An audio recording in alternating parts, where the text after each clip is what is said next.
Whatever it takes with Jess. Exactly. Okay, got it. Recording in progress. Got it. Okay. Excellent. So, hey folks, my name is Jessica Mashkovich, and this is One Take with Jess. I am super excited today, and I'm like wagging my tail over here because my longtime my longtime fitness idol had agreed to do the podcast. You're probably like, who is this crazy person that's hitting me up for a podcast? But I am so excited that you said yes. And Well, thank you. I appreciate it, and nice to meet you in person, and nice to meet a participator for all these years in person, one on one. yes, I'm glad many to be with your years. audience. Yes. Excellent. Thank you. So I'm going to do a little bit of a lengthy intro. I will say that the surprise guest here is Gilad Janklowicz. He is a fitness guru, as I mentioned. Well, I didn't mention because I said you were my idol, but you are just. I discovered you in the early 80s, and I would Right. wake up at 6 a.m. and there you were on TV doing a live. It couldn't have been live. It was not live. Was it You're live? right. It's no, It no, it wasn't live. wasn't live. It was Okay. pre-recorded. To me. But yes, we were broadcasting back then on ESPN at 6 o'clock in the morning and again at 12 noon. So you caught the 6 a.m. show. Yeah. But yes, those shows are they're pre-taped on location in Hawaii. You know, we go to different locations here. We have obviously wonderful, beautiful, inspiring beaches, and that was the basically the nature of the show is to take Yes. fitness outdoors. Well, I tuned in, and I believe it was the first fitness program that launched on ESPN. That's right. And I Yes, believe we it were was the the first. longest running fitness program also on TV. It still is. Yes. Interestingly enough, it has been running every single day since 1983 on television daily, someplace in the United States, and several different stations. ESPN broadcasted it for 11 years. Then we had Fox Sports that broadcasted it for about 6 years. And then we had Discovery Health that broadcasted for about 13 years. And now it's on JLTV. So the show actually this year celebrates 40 years in production. Wow. We Well, are, it sounds yes, like I have a lot of episodes to catch up on, and maybe I yes. should because in my older years I've let things go, but I need to get them back into shape here, and you're the person that really does it. Honestly, every time I turn to a different sort of fitness regimen, I always turn back to Bodies in Motion. I always say to myself, I need a little bit of Gilad in my life because it grounds me back into the fitness regimen that I had when I was a teenager. And there's just something comforting and extremely, effective about that fitness regimen. But I want to know more about you. I want to know how you even started this because you have people nowadays that have little fitness videos. They're fitness influencers. I don't think there was, well, you were amongst great company in the mid 80s, in the 80s with Yes. you Yes. had Jack LaLanne, you had Jane Fonda, Richard Simmons, all of which had a slightly different audience and a different base. But you have international fame. You're known to millions. How did you come about even creating a show that would end up appearing on TV? Tell me about when you were a kid in Israel. Okay, obviously, when I was a kid in Israel, I had no dreams of ever becoming a fitness instructor on television. But yeah, I was a track and field athlete, pretty much from my teenage years.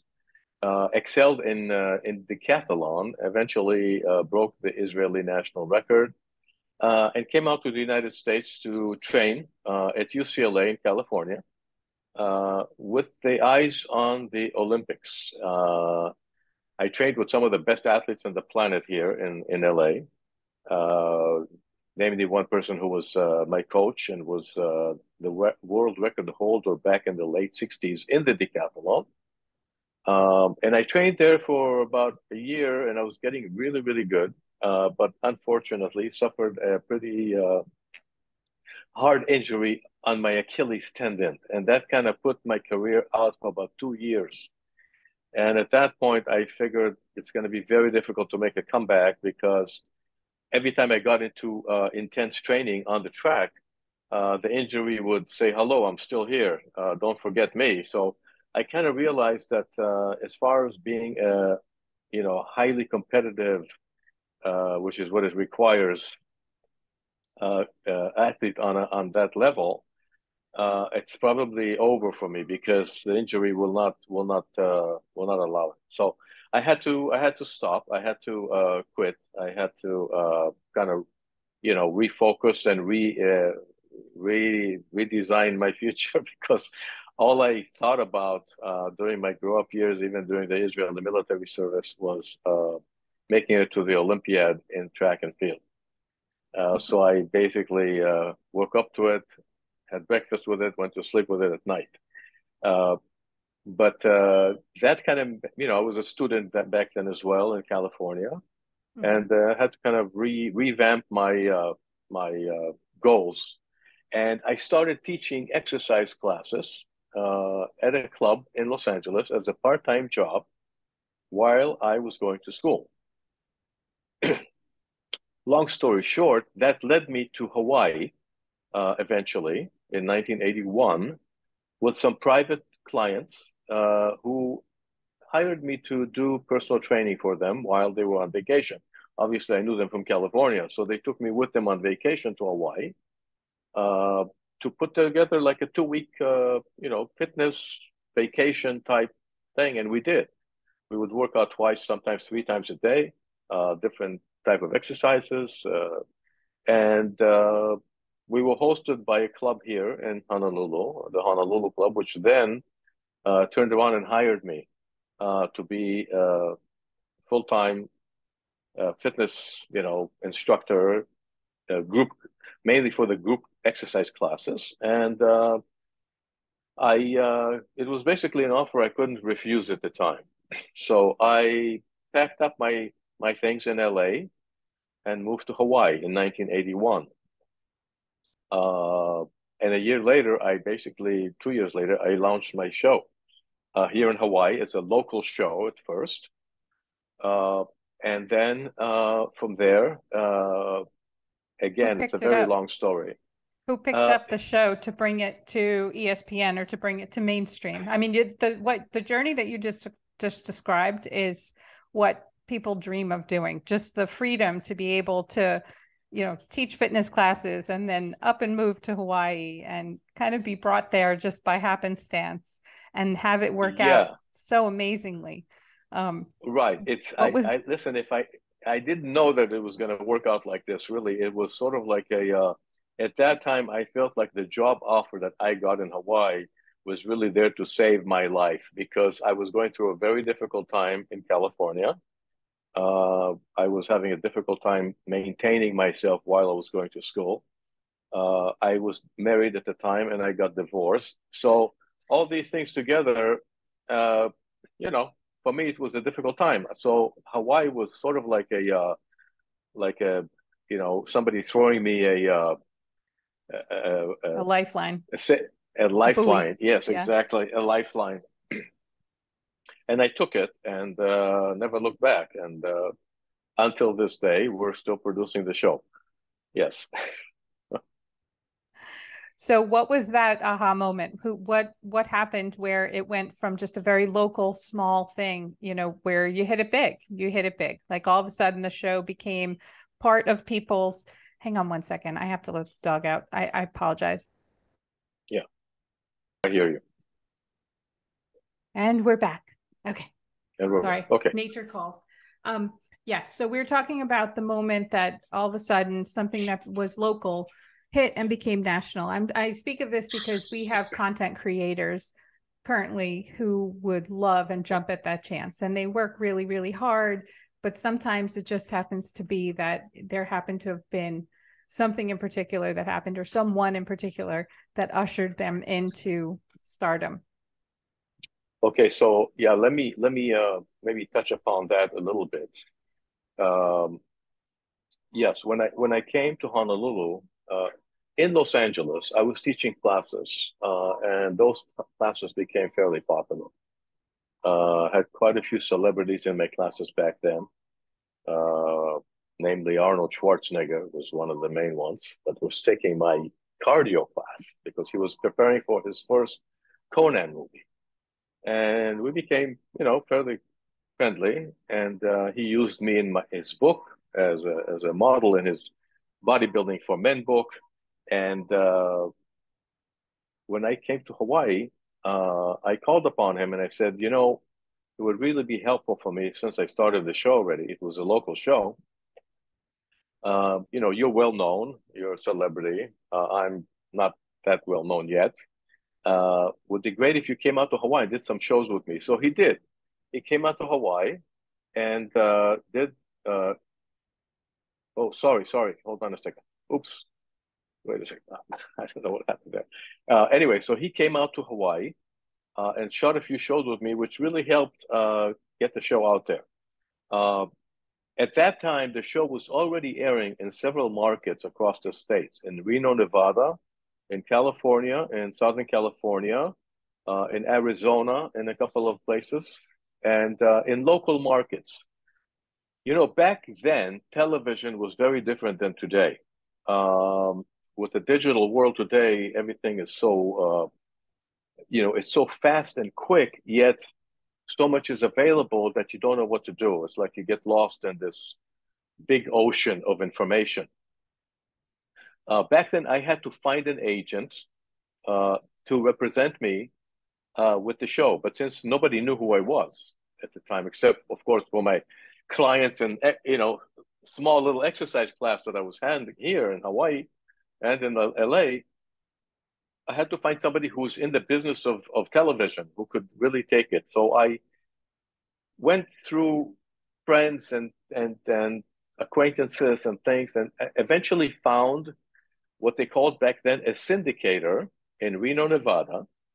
A gentleman that was he had his own TV station at the time, and he was very familiar with how to market shows. And he presented it, and I never even heard of ESPN back then, but he said, we have a pending deal with ESPN. But if that goes through, it'll have to be exclusive. I said, well, then I found out that ESPN was really the only game in sports back then. And it took about a year they were looking at different shows, they were looking at different formats, but eventually they ended up picking my program. And we started airing on ESPN nationally. So that kind of, we're talking 1980, middle 1980s. There's Right. no Yeah. internet, there's no iPhones. You No, cannot all you create, had was you your cannot, Rolodex and your ability to schmooze and try and that's get it, people to work with you, work for you, right. and see what you can make out of it. So yeah, that's That's right. actually a skill that they're having to reteach kids nowadays is how to use your voice, how to do the Yeah. schmooze, how to make the contacts. Um, Oh, absolutely. I mean, I used to go to, television conventions, NatP, and, in Europe, we used to go to different, all the different shows, from top rated movies that were out for sale in different markets to exercise shows and cooking shows, like myself, an exercise show, and you would all come to one convention center, and you would buy and sell television shows. That's how it was done. And so different nowadays for sure. yeah, nowadays everybody can have his own channel. You can start your own channel and you can have your own little 20 followers or 200 or 2 million followers, and it's your own little Exactly. world. Yeah. Well, you know There's what? really no Barriers to entry. There's barely any barriers to entry. I that, could have a thriving podcast just with my phone and your phone. We could just right. continue doing that. Absolutely. And I could have a channel that's dedicated to somersaults, and I could do somersaults all day long. Once in my apartment, once in the elevator, once in the ocean. once downstairs, and every time I do another somersault, and I have 400,000 followers, Exactly. right? And you never needed an And I'm agent. You didn't have to write a business plan. You didn't have to hire a camera crew. It's just you, your phone, and your somersaults. and I'm a somersault star. Yes, Exactly. I mean, Uh, this is what it's come to. There's really no checks. I want to say checks and balances is a fancy word to use, but really, there's no. Anybody can put anything out.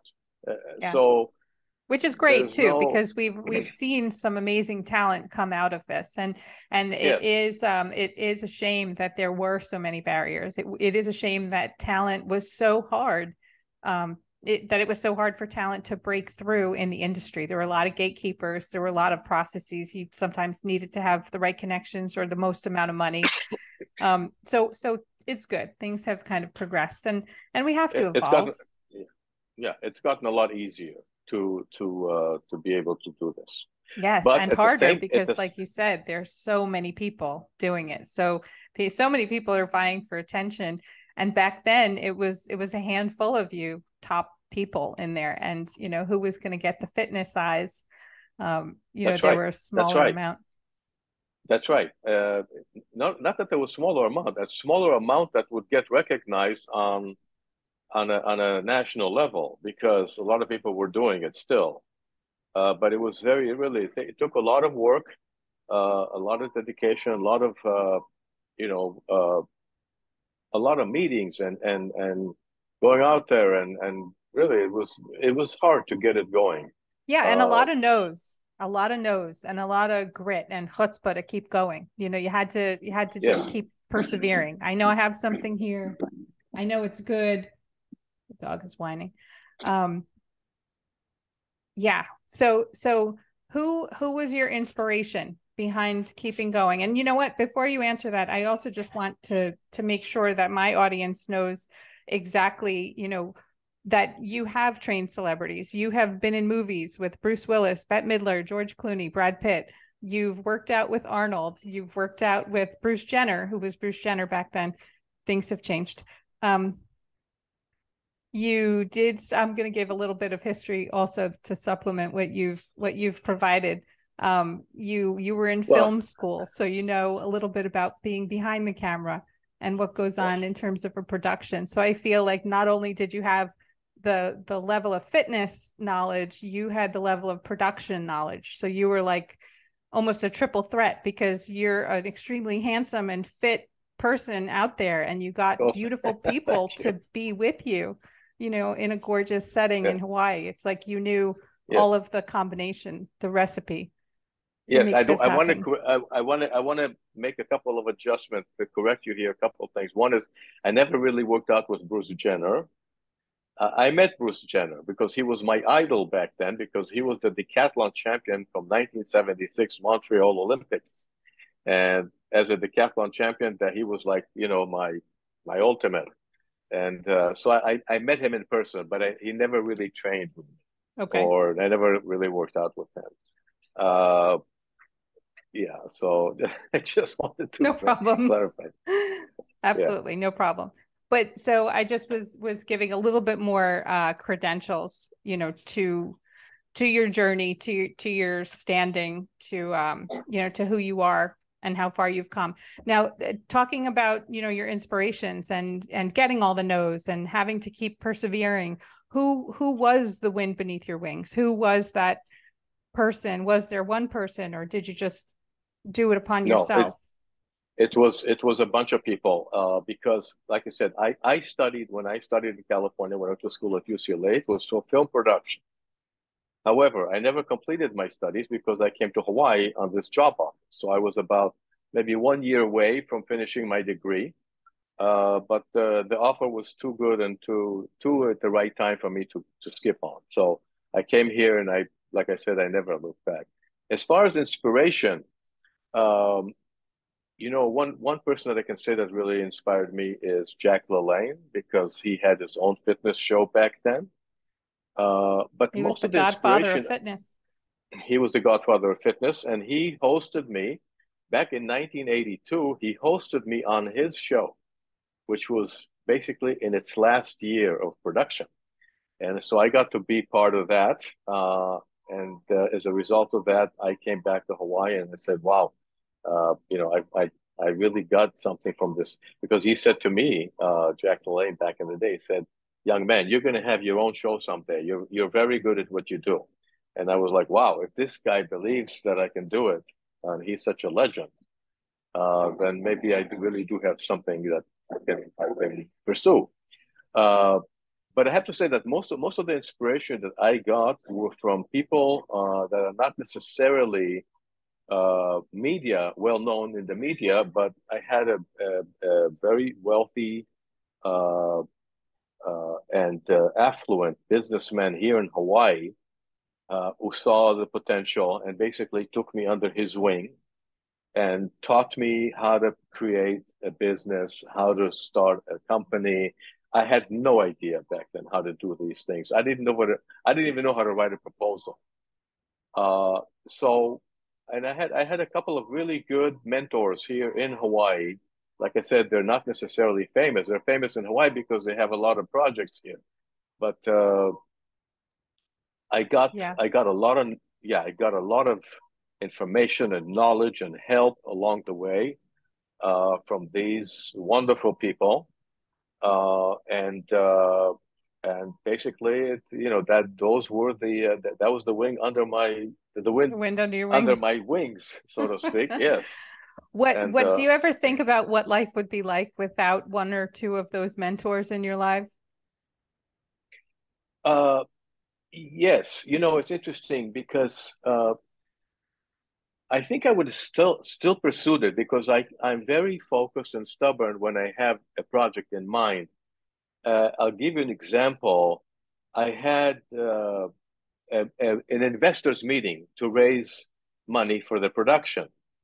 And I had a Canadian gentleman who was on vacation in Hawaii, and him and his wife came as guests to the Honolulu Club to take my class.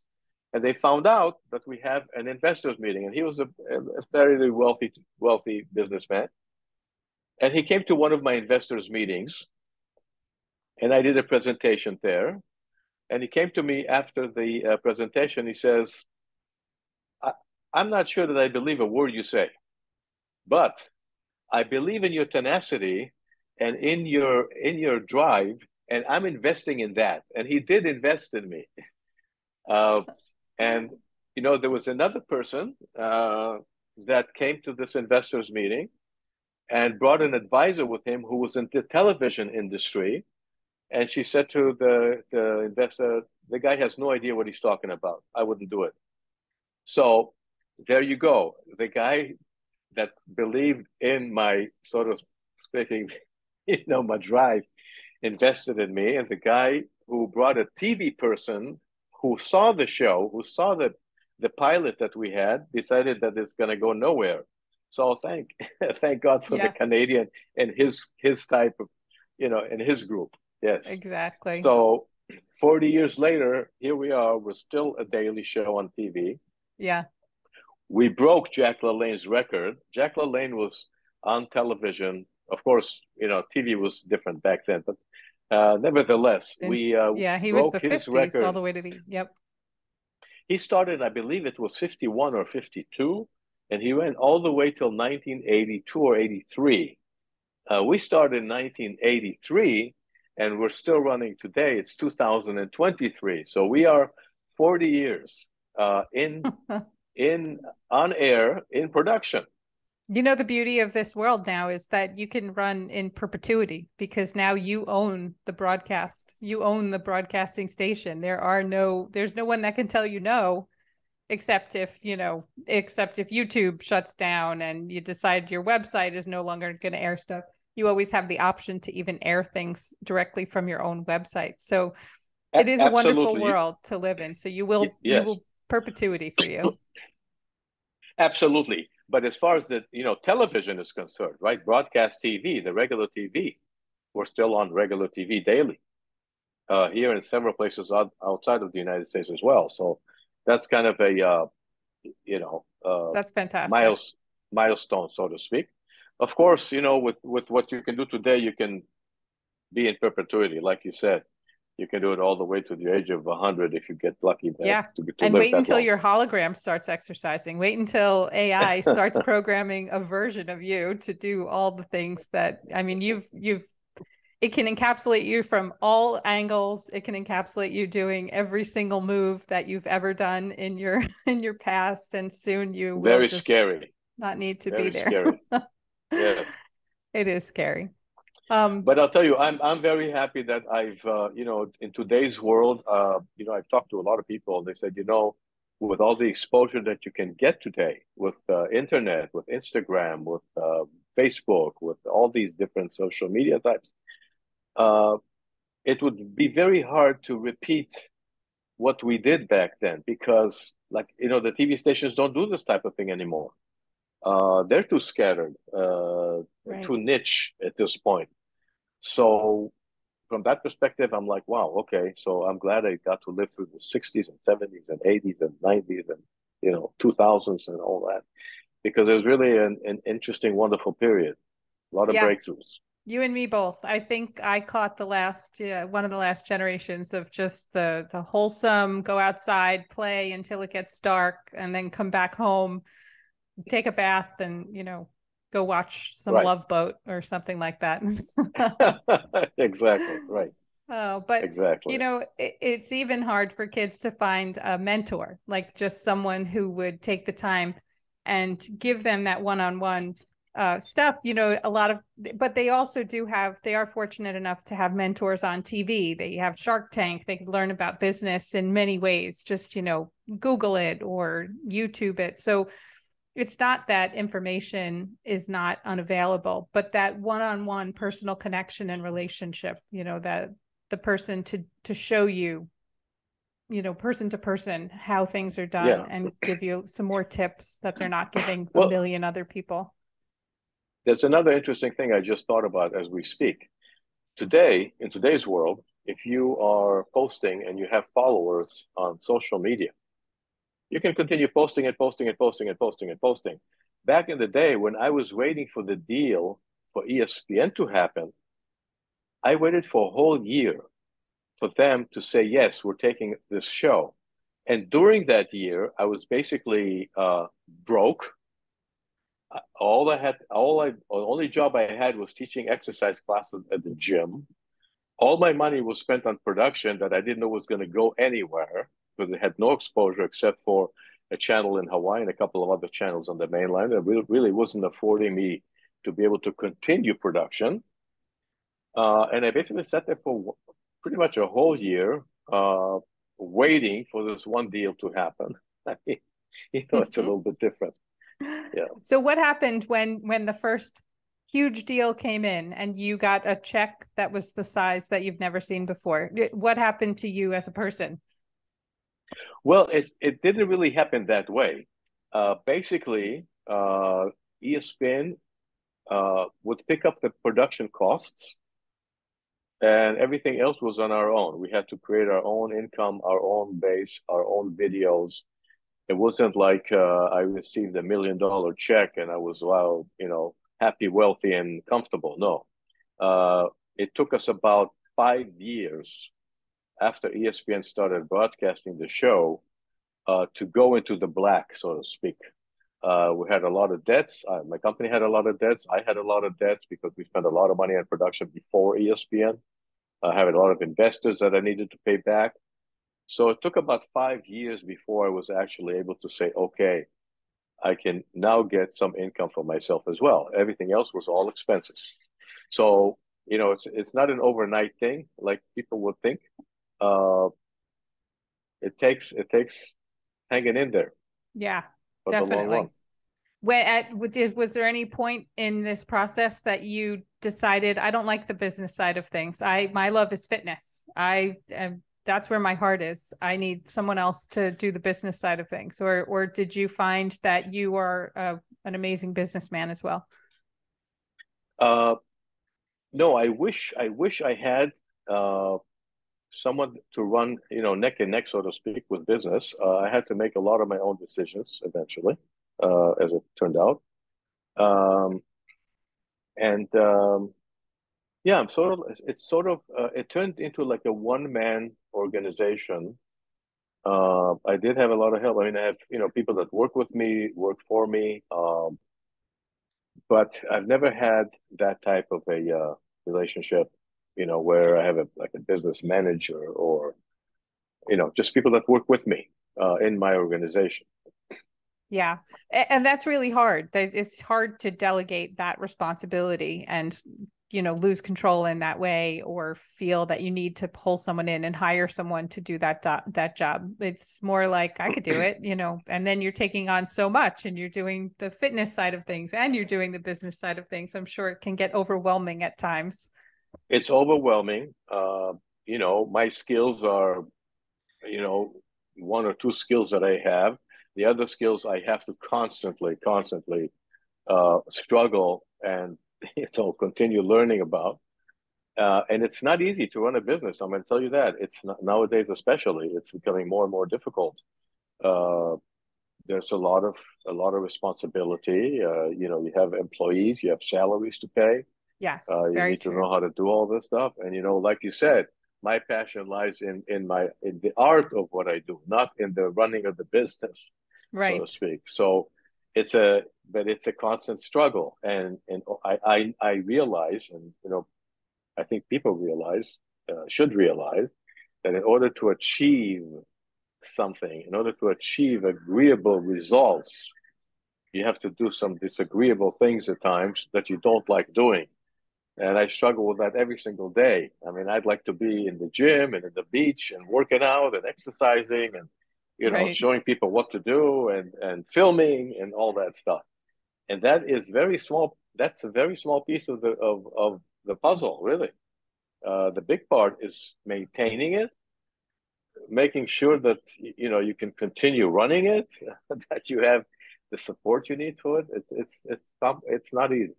Yes, absolutely. I agree. And thank you for sharing and I mean, being so it's transparent with the it, behind the scenes side of, yeah, being a yeah. successful fitness brand and fitness, Yeah. person No, since the 80s. it's a blessing. I mean, I feel like I'm blessed. Don't get the wrong impression. I mean, I really feel like I'm blessed and No, I no, get to do it's something. tough. You're showing I, both sides of I it for get, sure. yes, I get to do something that I love. But when it comes to balancing sheets and accounting and sitting there, it's like I immediately within a minute get a severe headache and I want to run away, but I have to sit there and do it.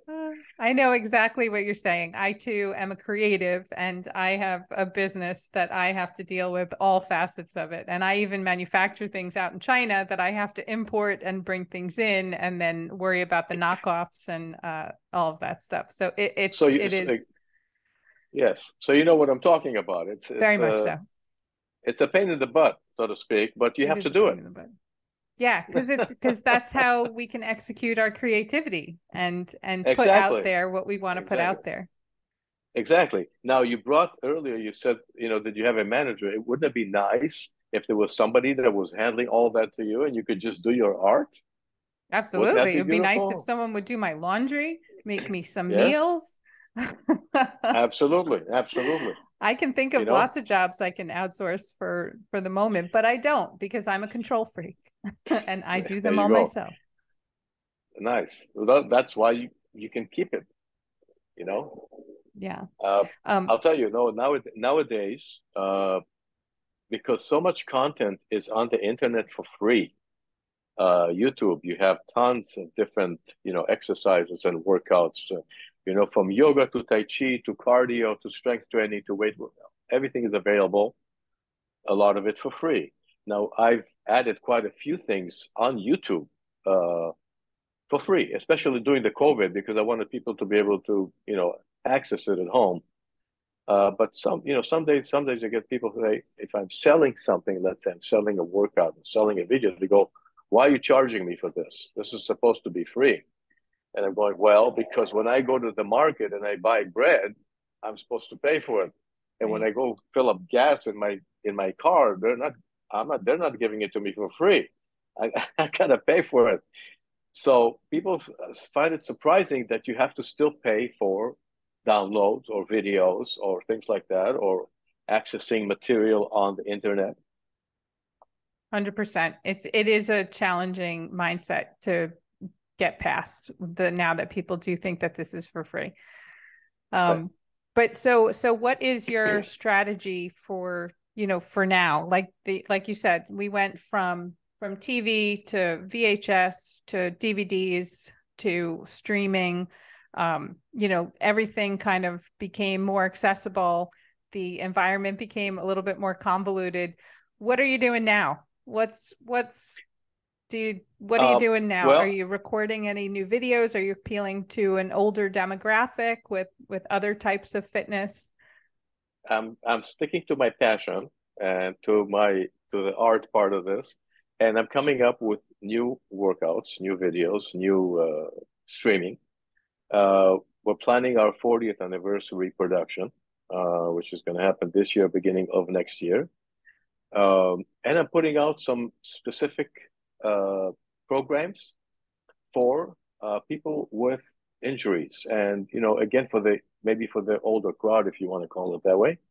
Lump That's going to myself be into those people, by the way. I'm the older yeah, crowd. so it's going to be softer exercises, more tuned to rehab type exercises.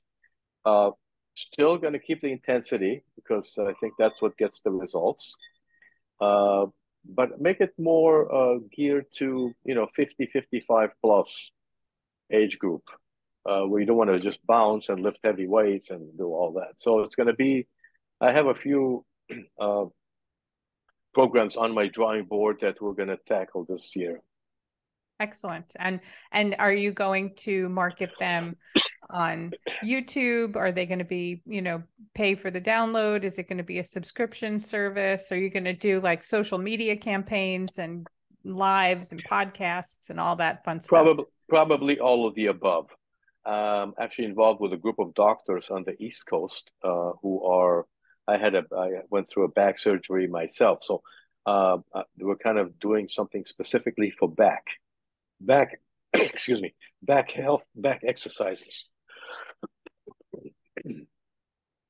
Anyways, losing my voice here a little bit, but yeah. I'm sorry. So that's the plan. Okay, great. So a couple more questions and then I'll let you go get your voice back. Vegetarian or meat eaters? Are you, when it comes to muscle, when it comes to fitness, when it comes to health, are you in any particular camp? No, I think that everybody chooses his own camp. I've seen, people that are meat eaters that are in great shape and live a long life. I've seen vegetarians that are in great shape and live a long life. I've seen a vegetarian bodybuilder who's amazing. And I've seen meat eaters that are bodybuilders that are amazing. So I really, whatever suits your fancy, really. Excellent. I I think a agree. lot of I people, agree. a lot of vegetarians are there because of the consciousness of not eating an animal, which I totally relate to and understand. But I say you can't force anybody to do something they don't want. So I think everybody has to come to their own conclusion. What works for them, what works for their bodies, what works for their lifestyle, for their consciousness. It's a very personal choice. I can't say that I promote one or the other. Right. Well, that's a great answer. And as far as just the people being healthy versus overweight, I mean, I feel the scale is tipped, no pun intended. I feel that the scale has tipped towards people being heavier nowadays. I feel like it's an excess. There's abundant food. People are very not conscious of limiting their portions. The processed foods are just, bringing people's weight up higher. So, how do you balance when they're exercising? I was told that, your overall health in terms of weight management is really about 80% of it is really what you eat. And 20% of it is your exercise component. Especially if you've injured something, you're going to want to lighten your body weight if that's an issue in order to give your body a break. If your back was hurt, if your ankle was hurt, if your knees were hurt. Right. There's this, I have a saying that I go, you can't burn off bad eating habits. So very true. Because you can only really yeah, burn about 600, 800 calories a day if you're working Yeah, really, really hard. And then it's easy to yeah, eat that with an ice cream at Dairy Queen. absolutely. So I think that it's a balancing act, really. I mean, if somebody hearing this, you know, uh, this talk, and he's going to say, well, too much work.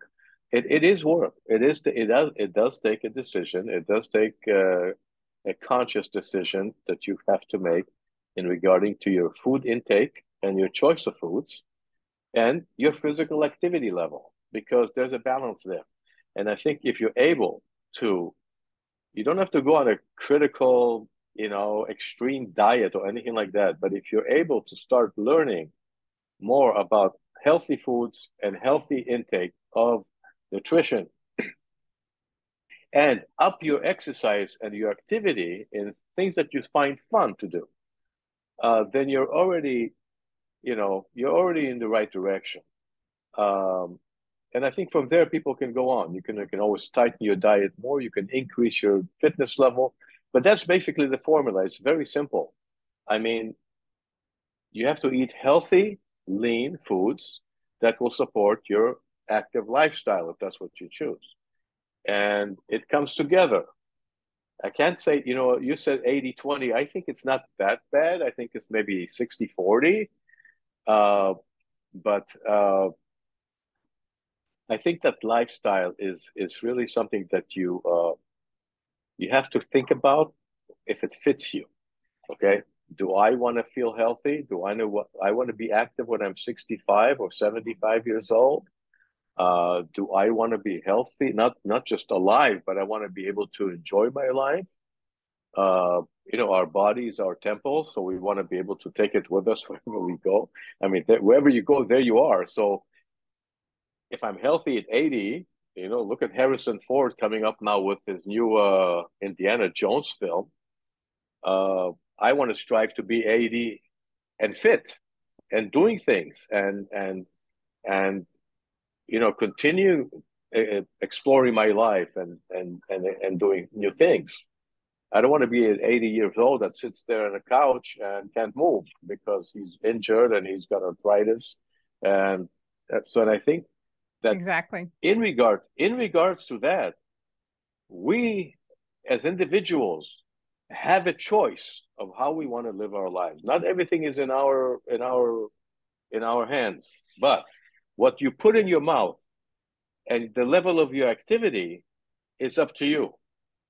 That is really your decision. So I think every person out there hearing this should know that if he wants to make a change in his life, no matter if they're 20 years old or 90 years old, it's never too early or too late to make those changes.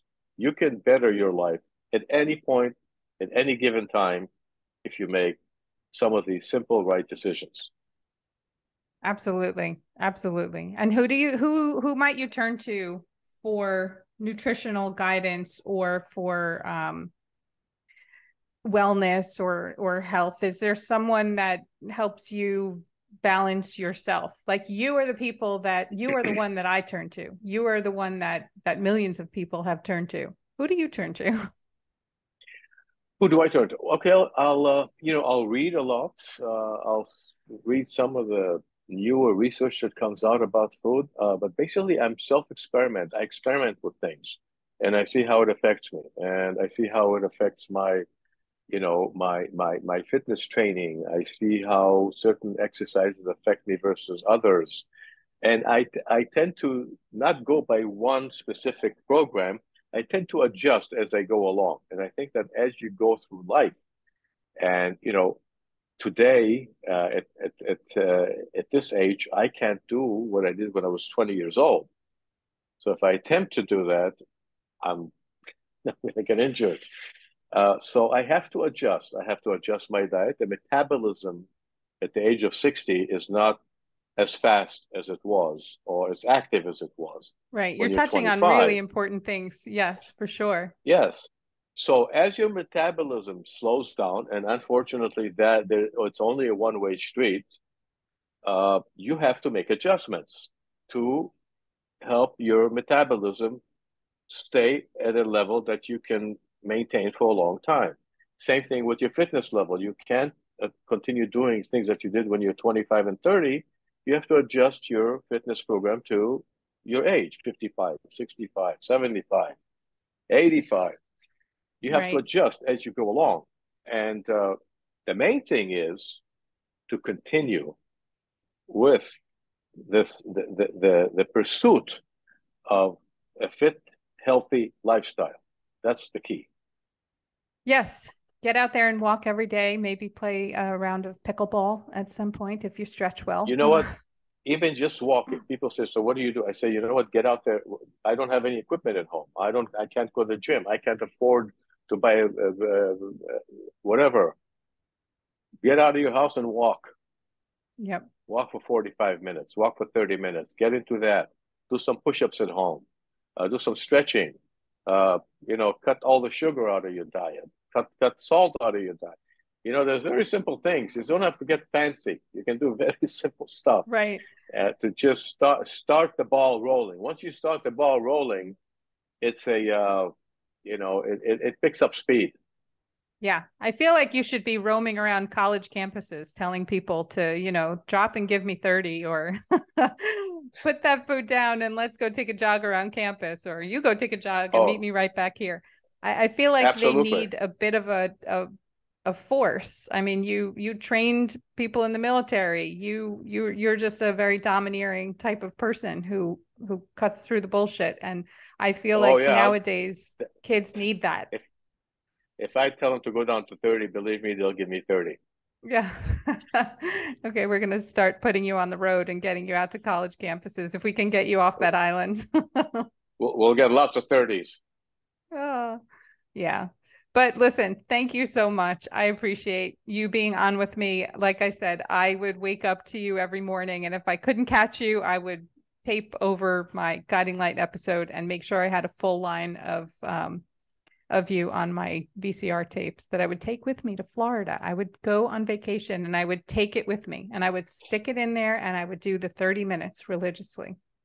So you've been Nice. with me for a very long time.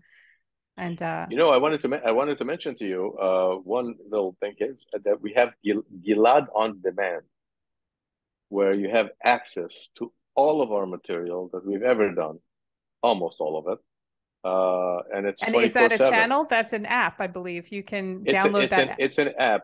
Yes, it's an Yep. app. So then you can, you're on the beach, you take your phone, you can work out, you can do abs. You're in the park someplace, you can take your laptop, you can work out at home, of course. I mean, yes, it's very good. And like I said, you have there more than 400 different workouts and different programs that you can access at any moment, anytime. And every week, we give a suggested plan for the week, just like we did with the television. So people can go out there and, follow the program for the week or cruise through the app and say, okay, today I want to do step aerobics. There it is. We have a step workout. They want to do abdominal exercises. Bang, we have abdominal exercise. They want to do weightlifting. We have one for weightlifting. And they can kind of match and put together their own program. So I encourage your viewers to check it out. We're giving there's a 30-day free trial. No credit card required. So you don't have to put your credit card and be Oh, afraid that that's a big one. you Good. automatically start getting charged. People can do it for 30 days. After 30 days, they make a decision. We want to join. Then you join the thing. It's like $9 a month, something like that. And like I said, you get all the workouts in the world you want. Yeah. And you know what? People have a lot of choices out there. There's tons of different apps, but I hope that people do take you up on this, and because they will see what we see.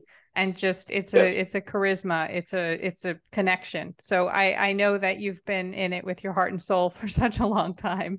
And yes, yes. I really hope that it resonates with people that are doing this, because I hope it should. It should. And I want to see you pop up on Instagram more often and Facebook more often and just say, drop and give me 20, or because I will. And I think everyone else will too. And all of a sudden they'll be looking for it. They'll be looking for you to give an order. And so Okay, just that's a good idea. I'll follow up on yeah, put down that donut and give me 40 sit-ups right now. that. Just That's right. anything. That's But right. I appreciate you. And I'm so glad that I reached out. And I tell this to my kids all the time. I'm like, you know what? Just reach out and ask. You never know if someone will say yes, because chances are they will. People want to talk to people. They want Right. to be out there. They want a That's right. connection. So you know, a lot of Absolutely. times they're so hesitant to even take the step and to ask the question. And when I came back and I told my daughter, I'm like, Gilad's going to be on the podcast. She's like, are you out of your mind? You asked him, you went and you did that. And he said, yes, that's so crazy and phenomenal. So she was so Let's floored put it and this. so excited. Yeah, no, I agree 100% with you. And I think, the younger generation needs to know that, because they're so used to tick, tick, tick, tick with everything with their fingers, is that you talk to a person face to face, you'd be surprised at what you get. Uh, Yeah. and reaching out is so important, really. I mean, if you don't reach, you have nothing. If you have nothing, and you say you can keep your nothing, but if you reach out, maybe you'll get something, and maybe you'll get something, give something to the other person back. Maybe the other person needs something from you, or Right. wants something, wants to get to know you. You never know. Exactly. You never know. Yeah. Well, now we know. So, yeah, if you don't try, for sure you won't succeed. If you try, you have a bloody good chance. Exactly. Well, I am glad that I tried, and I'm glad that you agreed. And this has been fun. So Okay. thank you so much. If there's anything that I can do for you, aside from, of course, publishing this podcast and getting some more people on board with Bodies in Motion and Gilad and just all the fun that I've had with you, I'm going to keep doing what I'm doing. And if there's anything else that I could ever do for you, please tap back into me. Absolutely. Send us the podcast, so we'll put it on our social media. I will. I will. Yeah. Thank you When so it's ready. much. Get back to work. I'm sure you have some stretching to do or something. Thank you. Aloha from Hawaii. Aloha. Shalom. Bye bye. Aloha. Bye bye.